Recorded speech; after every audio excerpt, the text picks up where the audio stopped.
what's left for Kamala Harris's political future, for her political career? She's only 55 years old. She certainly has plenty of time. There are more than candidates that we could even mention on this podcast who have failed, even failed spectacularly in a campaign only to come back years later and win. Probably Joe Biden, Bill Clinton comes to mind, and the list goes on and on. And so I think the immediate question is did she take enough damage to her reputation this time around that she is no longer a viable vice presidential pick for whoever is the nominee, or not? I mean, does she still have enough talent and bring enough to the table that the nominee might consider her for vice president? Well, this is why getting out at the time that she did, while it might not have made sense publicly because she had qualified for the next debate, makes sense for her political career, because it was better to get out while the going was good than for this to get worse for her. And so Joe Biden has already said this week that she is someone he respects and that he suggested that he would still be willing to put her on the ticket. Elizabeth Warren has also made a similar suggestion this week. So it is very clear that the front runners in the race still see her as a viable number 2. And even moving forward, if a Democrat were to win, she's absolutely someone that, as our colleagues at the Sacramento Bee this week wrote about, who could be seen as a potential attorney general pick. And she could always run for president again, as I said before. The things that happened to her in this race were not so terrible that she's just done politically. So if a Democrat, especially if a Democrat didn't win again this time, she could absolutely run again in 2024. Emily, you did some reporting on this. Of course, people are going to ask what her future is nationally.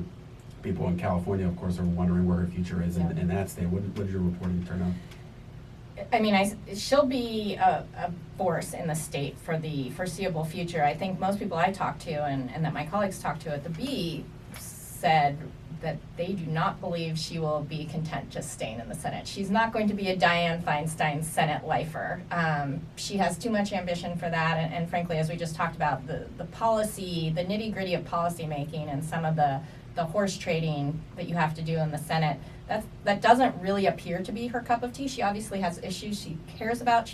She's been a champion for immigration reform in the Senate, but I think I would be surprised to see her in the Senate long term. I think she is more likely to end up in a Democratic administration if one of the Democrats beats Trump. Gavin Newsom just got elected, so there's not really an opening at the governor's level for the foreseeable future, but she could potentially run again in 2024 or 2028, which sounds like a long way off, but that campaign will launch in just over a year from now. So, do you think she's at all vulnerable potentially in a 2022 Democratic primary, or have Democratic primaries in California, but that her seat would be vulnerable to a challenge potentially from the left? Do you think that she has been damaged in that way? I know we're projecting to the future, but I've heard that. I think there's always a concern when you're running for president that the home state voters feel like they're being a little neglected. I mean, frankly, a lot of home state voters don't even know Harris that well, though they probably know more of her now because of her presidential run. But if you look at the polling out of California, her approval ratings have gone down since she ran for president. I mean, most of that is more independents and Republicans dislike her as she ran for the Democratic nomination. But I've already heard people speculate about Tom Steyer running against her in 2022. California has the open primary system, so in that case, there could be 2 Democrats ending up advancing to a general election as Steyer versus Kamala, and that would be quite expensive in California. I wouldn't say Tom Steyer's current campaign gives me a lot of faith that he would be a strong challenger to an entrenched incumbent, but maybe I'm wrong. No, money helps. Yeah, money helps. Money helps in California. I don't think anyone that I talked to necessarily thought she had a chance of losing her seat, but she certainly has a chance of attracting a legitimate challenger at this point. I do think there is that air of being invincible has kind of gotten washed off. If I could just jump in there for a second, I just want to go back to the strategy of her presidential campaign for a moment because you brought up California. Yeah. I think this was another mistake for the reason that you just said, which is they were banking on the idea she would win her home state and all the delegates that come with California, and they thought if she could win Iowa, then it would slingshot her to victory somehow in California. And if you look at the polling in California, that just simply wasn't the case. There was just that new poll that I know we've been talking about before we got in here about California. And even in California, she wasn't winning. Currently, it is Bernie Sanders who is winning, Yeah. and Joe Biden and Elizabeth Warren are also doing really well there. And people forget that Bernie Sanders did make it all the way to the end of the last campaign. And so he had already had to compete in California statewide. And he spent an extensive amount of time Yeah. campaigning in California last time around. So he was always this going time too. and this time too. He was always going to be a serious contender there. He's the only other person besides her in this race who has had to compete extensively in California. So let's take a step back. So Kamala Harris has left the race, and I think the natural question is, what does that mean for the candidates who are still running? Look, Kamala Harris had dropped precipitously in the polls. It's not as if she had a lot of supporters left who are now going to kind of redistribute themselves accordingly. That's not going to move the needle very much.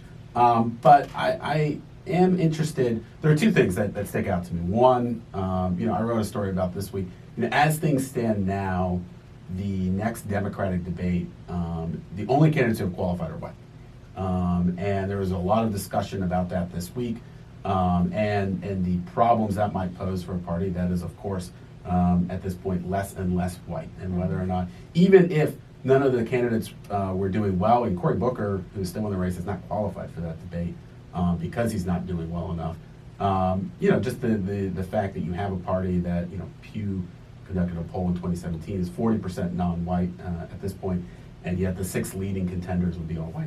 Is that an embarrassment? Does that cause problems for the party moving forward? And then on the other side, do any of the candidates benefit? And I would actually argue, and I'd be curious either of your reactions to this, that this is, people will argue this is good news for Joe Biden because there was a lot of speculation that Kamala Harris could eat into his support among African Americans.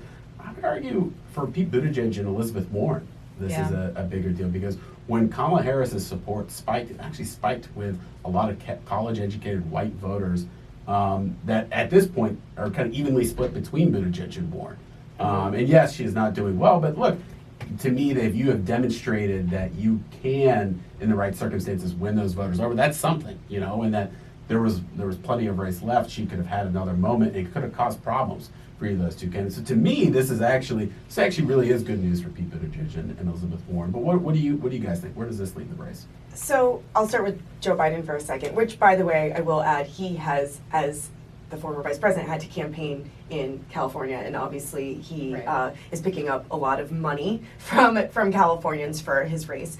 But as far as the actual next debate, because that is coming up, goes, debates, they have proven to allow people to have moments like Kamala Harris, like Amy Klobuchar, who arguably is still in this race because she had some good debate moments more recently.